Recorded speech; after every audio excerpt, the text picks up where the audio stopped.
नमस्कार, सूर्य प्रभा न्यूज में आपका स्वागत है। पिछले दिनों इंडिया इंटरनेशनल सेंटर में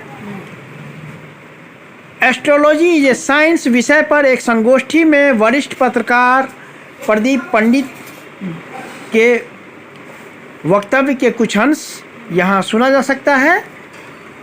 सुमेर में मिले कंकालों पर ज्योतिष के चिन्ह अंकित हैं। उसमें चंद्र यात्रा के भी चिन्ह अंकित हैं।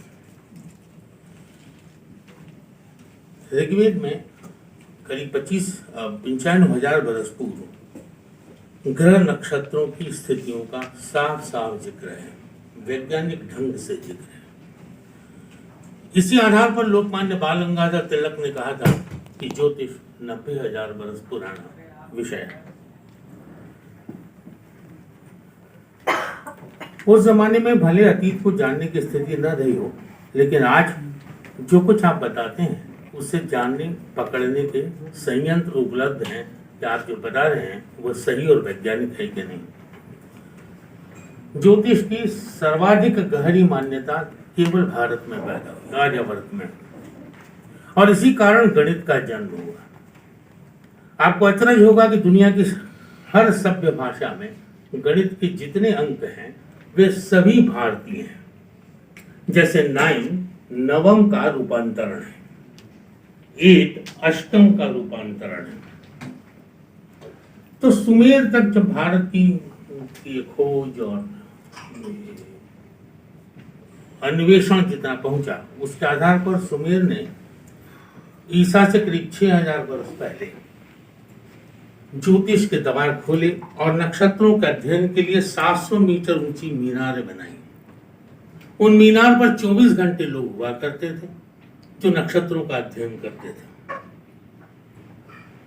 1920 में जे वस्की नाम के एक वैज्ञानिक ने इस बात की खोज की कि सूरज पर हर 11 साल में पेरियोडिकली विस्फोट होते हैं और इन विस्फोटों का जीवन पर असर होता है, और असर इतना होता है कि पृथ्वी पर होने वाली कोई भी क्रांति या युद्ध केवल तभी होता है।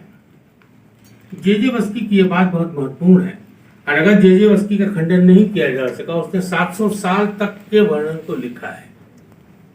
उसका खंडन नहीं हो पाया तो स्टालिन ने उसे बंद कर दिया था साइबेरिया की जेल में, और जब खुर्शीव आए थे तब उसे छोड़ा गया और 6 महीने करीब वो जिंदा रहा था। और उन 6 महीने में उसने अपनी ही स्थापना को साबित किया और गहरे तरीके से। अब अगर जे वस्की सही है तो मार्स की द्वंद्वात्मक भौतिकवादिता का क्या होगा? ये डायलेक्टिकल मॉडलिज्म का कुछ हो नहीं सकता, क्योंकि ये अवधारणा एकदम अलग अवधारणा है। वो कहता है कि सूर्य में जो परिवर्तन हो रहा है या विस्फोट हो रहा है उसके कारण ये हो रहा है। हमारे यहाँ कहा जाता है कि वर्गीय जो भिन्नताएं हैं उसके कारण विवाद होता है या युद्ध होता है या क्रांतियां होती हैं। सूरज को आग का केवल निष्क्रिय गोला मान लेना आश्चर्यजनक है। वैज्ञानिक दृष्टि से भी देखें तो सौरमंडल का पूरा जन्म सूर्य से हुआ। वो चंद्रमा हो, वो पृथ्वी हो, बाद में पृथ्वी पे जीवन जन्मा, मनुष्य पृथ्वी का अंग और पृथ्वी सूरज का। इन सब के बीच अंतर समानुभूति, एम्पैथी होती है। इसीलिए सूरज में उसकी तरंगों में जरा सा भी परिवर्तन हो तो वह पृथ्वी को कंपित करता है। जब सूर्य ग्रहण होता है तो पंछी 24 घंटे पहले जंगलों में गीत गाना बंद कर देते हैं। पूरे ग्रहण के समय पृथ्वी मौन हो जाती है। ये मैं इसलिए बता रहा हूं कि प्रभाव पड़ता है, इसे देखा जाता है। उसको जो देखा जाता है उसे निरीक्षण कहते हैं, उसे परीक्षण कहते हैं, जिससे ज्योतिष बनता है। तो अगर प्रभाव ही नहीं पड़ता तो फिर ज्योतिष की कोई उपयोगिता नहीं। आप देखें कि जैसे बंदर अकेला प्राणी है जो लगातार बातचीत करता है या कोलाहल करता है, लेकिन जब सूर्य ग्रहण होता है तो सारे बंदर वृक्षों से उतरकर जमीन पर आ जाते हैं। एक बात और अचरज भरी हो सकती है कि आज से करीब 500 साल पहले चिकित्सक हुए, उनका नाम था पैरासिलस। यह नाम ज्योतिष की दुनिया में बहुत महत्वपूर्ण हो सकता है। कभी आप लोगों ने सुना हो तो आपको शायद और भी प्रीतिकर लगेगा। उसने कहा कि आदमी तभी बीमार होता है जब उसके आज के जन्म के समय और उसके जन्म के समय के नक्षत्रों में की तारतम्य और उसकी संगति यानी हार्मनी टूट जाती है। वो डॉक्टर अद्भुत किस्म का डॉक्टर है। उसने वो बिना जन्म कुंडली देखे मरीज का इलाज नहीं करता था। पैरासिलस नाम था उसका। और उसने ऐसे अनेक लोगों की बीमारियों का इलाज किया जिन्हें उस समय जो तत्कालीन डॉक्टर्स और चिकित्सक रहे होंगे वे मना कर चुके थे कि ये ठीक नहीं हो सकता। पैरासिलस ने उन सब का इलाज किया और इत्तेफाक क्या है कि वे सब लोग ठीक हुए। पाइथागोरस ने इसी बात को प्लेनेटरी हार्मनी कहा था। प्लेनेटरी हार्मनी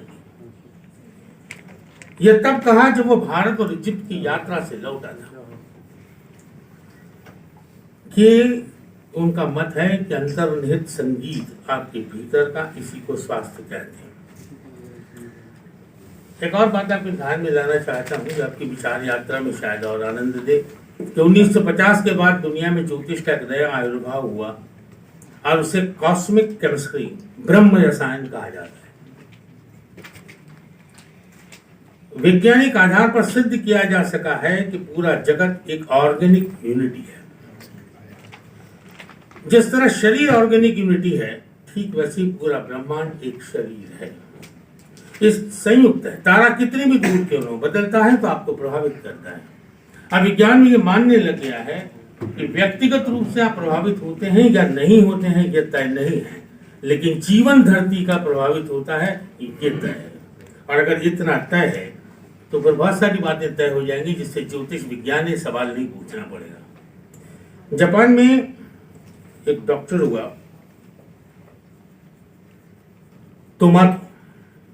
तोमातो ने स्त्रियों के रक्त का 20 वर्ष तक अध्ययन किया और उसने पाया कि मास में एक बार उनका रक्त पतला हो जाता है, लेकिन पुरुषों का नहीं होता। कहा गया कि लेकिन सूरज पर जब ये, जिसे आप उल्कापात की भाषा कह सकते हैं, परिवर्तन होता है तो पुरुषों का रक्त भी पतला हो जाता है। जब रक्त जैसी चीज प्रभावित हो सकती है तो नक्षत्रों की हलचल से जीवन प्रभावित कैसे नहीं होगा। इसलिए मैं मानता हूं ये वैज्ञानिक बात है और नितांत ही वैज्ञानिक है। जैसे एक और बात, एक फ्रैंक ब्राउन करके सज्जन हुए अमेरिका में, जो अंतरिक्ष में जो लोग जाया करते थे उनकी सुविधाओं का ख्याल रखते थे। उन्होंने सबसे पहले अंतरिक्ष में आलू भेजा और कहा कि आलू के भीतर और मनुष्य के भीतर एक भाव है, एक समानुपाती कुछ चीज है। अगर आलू अंतरिक्ष से बिना सड़े आ जाएगा तो मनुष्य भी जिंदा अंतरिक्ष में जा सकेगा। वह कहता है कि क्योंकि ये जो प्रभावित होता है ये मनुष्य, यह बात आलू और मनुष्य में जब समान मालूम देती है तो तमाम नक्षत्रों का, तमाम तारों का, तमाम ब्रह्मांडीय संरचना का एक दूसरे से सीधा सीधा ताल्लुक है। एक कथा से मैं अपनी बात समाप्त करता हूँ। एक शहर में एक बच्चा था। ये उसी तरह का सवाल है कि वैज्ञानिक है कि नहीं, इसका उत्तर में एक कहानी है। वो गया, वो सब कहीं खेल रहा था, उसने देखा कि एक बिल्ली की 2 पूंछें थी। बड़ा परेशान हुआ। उसने तो पढ़ा था कि बिल्ली की एक ही पूंछ होती है। उसने आके घर पे बताया कि मैंने एक ऐसी बिल्ली देखी जिसकी 2 पूंछें थी। घर वालों ने बड़ा डांटा कि बिल्ली की कोई 2 पूंछें होती है। पागल ने, आप बिल्कुल जाइए। तो दोस्तों को बताया, दोस्तों ने और मजाक उड़ाया कि इसको ऐसी बिल्ली मिली इसकी 2 पूंछें। वो अपने विद्यालय चला गया, अपने शिक्षक से बोला कि भाई आप बता दीजिए। उसने कहा देखो बेटा, बिल्ली की एक ही पूंछ होती है, इस तरह की बात नहीं करते वरना सब लोग तुमको बहुत परेशान करेंगे। बच्चा बहुत परेशान हुआ, दौड़ के घर आया। उसने रात का इंतजार किया और पूरी रात भर बिल्ली को ढूंढता रहा इस जिजीविषा के साथ कि वो उस बिल्ली को पकड़ लेगा। बिल्ली का पकड़ना ये भी कोई आसान बात नहीं है। इसी तरह गणना और परिकलन करना जो आप लोग सब करते हैं इतना आसान नहीं है। लेकिन अब वो क्या करे तो उसको समझ में नहीं आया, बिल्ली मिली नहीं। एक दिन उसने आत्महत्या कर ली। तो बस सारे लोग गिल्ट हो गए, उसके दोस्त भी, टीचर भी, घर वाले भी। तो वो सब उस अंत्येष्टि स्थल पर फ्यूनरल के उसमें पहुंचे और देखा कि एक सचमुच एक बिल्ली आई, उसकी 2 पूंछें थी। मनुष्य जो देखता है सिर्फ इतना मानता है, उसके अन्यथा वो कुछ स्वीकार नहीं करता। जय हो। बहुत धन्यवाद।